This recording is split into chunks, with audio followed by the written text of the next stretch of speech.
प्यारे बच्चों, भौतिक विज्ञान की कक्षा में आज आपका स्वागत है। कल हमने किरण प्रकाशिकी और प्रकाशिकी यंत्र के विषय में समतल पृष्ठों से परावर्तन के बारे में बताया था आपको। आज फिर हम गोलीय दर्पण के विषय में और उससे संबंधित कुछ परिभाषाएं समझाएंगे। गोलीय दर्पण क्या होता है और ये कितने प्रकार का होता है और इससे संबंधित कुछ परिभाषाएं हैं, उनके विषय में आपको समझाएंगे। देखिए, किसी भी कांच के गोले को अगर काट करके और उसके एक पृष्ठ पे पॉलिश करके दूसरा पृष्ठ चमकदार बना लिया जाए तो इस प्रकार बने दर्पण को हम गोलीय दर्पण कहते हैं। जैसे कि हमने लिख रखा है कि किसी खोखले गोले को जो कांच का है उसे काट लिया जाए और उसके किसी एक तल पर पॉलिश कर दें और पॉलिश करने के बाद दूसरा तल ऑटोमेटिक चमकदार हो जाएगा, वो परावर्तन करने के लायक हो जाएगा। तो इस प्रकार के दर्पण को हम गोलीय दर्पण कहते हैं। अब यदि गोलीय दर्पण के हम प्रकार बताने बैठें तो दो प्रकार के गोलीय दर्पण होते हैं। पहला प्रकार है उत्तल दर्पण। उत्तल दर्पण कौन सा होता? देखिए, जिस किसी गोले को हम काट करके उसके उभरे हुए भाग को चमकदार बना लें, यानी धसे हुए भाग पर पॉलिश कर दें, तो उभरा हुआ भाग जो होगा उसका इस तरीके से उभरा हुआ भाग वो चमकदार हो जाए, यानी परावर्तक तल बन जाए, तब हम इस प्रकार के दर्पण को उत्तल दर्पण कहते हैं। इस दर्पण की फोकस दूरी धनात्मक होती है। दूसरे प्रकार का दर्पण है अवतल दर्पण। अवतल दर्पण जस्ट इसके विपरीत है। यदि हम किसी कटे हुए गोले के भाग को इस प्रकार से पॉलिश करें कि उसका चमकदार तल जो है धसा हुआ बन जाए, उभरे हुए भाग पर पॉलिश कर दें और धसा हुआ भाग जो है उसका वो चमकदार हो जाए, तो इस प्रकार के दर्पण को हम क्या कहेंगे? अवतल दर्पण।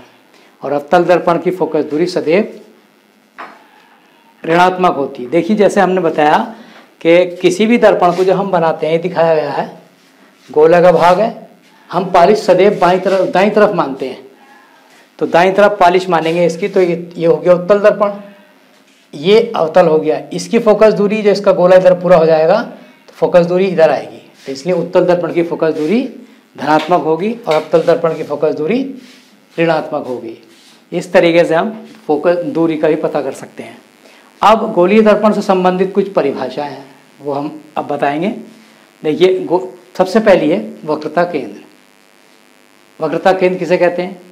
जिस गोले को हमने काटा है और उसको पॉलिश करके दर्पण बनाया है, गोलीय दर्पण, उस गोले के केंद्र को ही हम वक्रता केंद्र कहते हैं, जिसको हम C से दर्शाते हैं।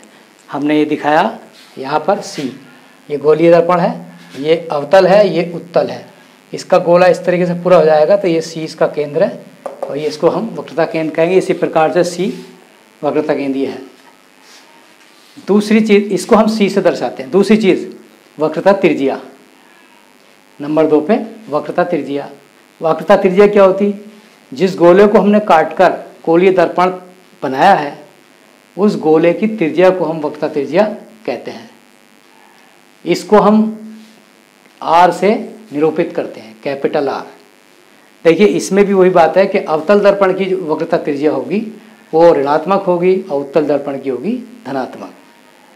तो यहाँ पे हमने दिखाया R को CP को R के बराबर दिखाया गया, ये वक्रता त्रिज्या। ऐसे यहाँ पर CP वक्रता त्रिज्या R के बराबर है। तीसरी चीज़ है ध्रुव। अब ध्रुव क्या होता? देखिए, कोई भी गोलीय दर्पण है, उसका बीच पॉइंट जो है, सेंटर पॉइंट, केंद्र बिंदु, वो उसका ध्रुव कहलाएगा। इसको हम P से डिनोट करते हैं। इसके बाद मुख्य अक्ष। मुख्य अक्ष महत्वपूर्ण पॉइंट है। देखिए, ये मुख्य अक्ष है CP।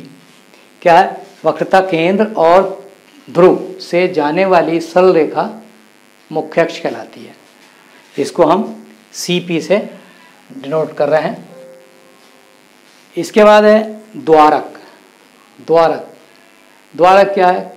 कोई भी दर्पण, गोलीय दर्पण जो है, उसका जो परावर्तक तल है, उस परावर्तक तल के व्यास को दर्पण का द्वारक कहते हैं। जैसे हम ये कह लें कि इसका जो व्यास कहलाएगा दर्पण का, वो द्वारक कहलाएगा, ये द्वारक है इसका। इसके बाद मुख्य फोकस। मुख्य फोकस के बारे में हमने कल आपको बताया था कि फोकस क्या होता है।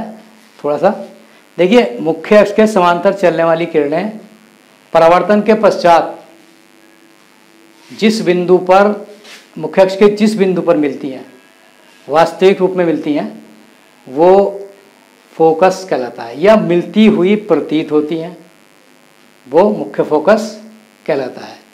यानी मुख्य अक्ष के समांतर चलने वाली किरणें, प्रकाश की किरणें परावर्तन के पश्चात जिस बिंदु पर मिलती हैं या मिलती हुई प्रतीत होती हैं, उस बिंदु को दर्पण का मुख्य फोकस कहते हैं। अब होता क्या कि अवतल दर्पण में किरणें एक बिंदु पर मिलती हुई प्रतीत होती हैं, मिलती हैं, वास्तविक में मिलती है, वास्तविकता में। देखिए यहाँ पर F पर मिल रही है। और उत्तल दर्पण में क्या होता है, उत्तल दर्पण में फोकस से आती हुई प्रतीत होती है, यहाँ से फोकस से आ रही है वापस। तो ये अंतर है इसमें, तो इसको कहते हैं मुख्य फोकस। अच्छा, अब इसके बाद आता है फोकस दूरी। फोकस दूरी क्या होती है?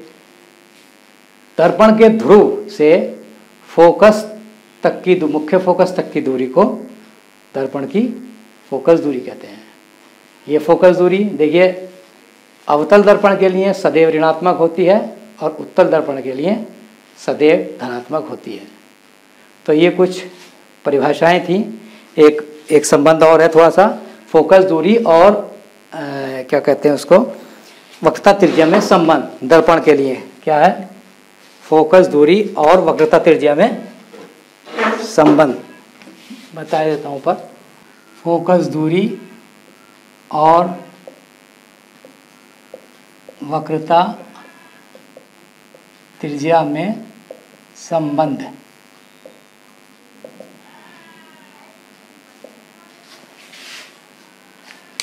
ये क्या होता है, देखिए आपने यह स्कूल में पढ़ रखा होगा, F बराबर R/2 ये संबंध है। इसका प्रयोग करना पड़ेगा कहीं कहीं।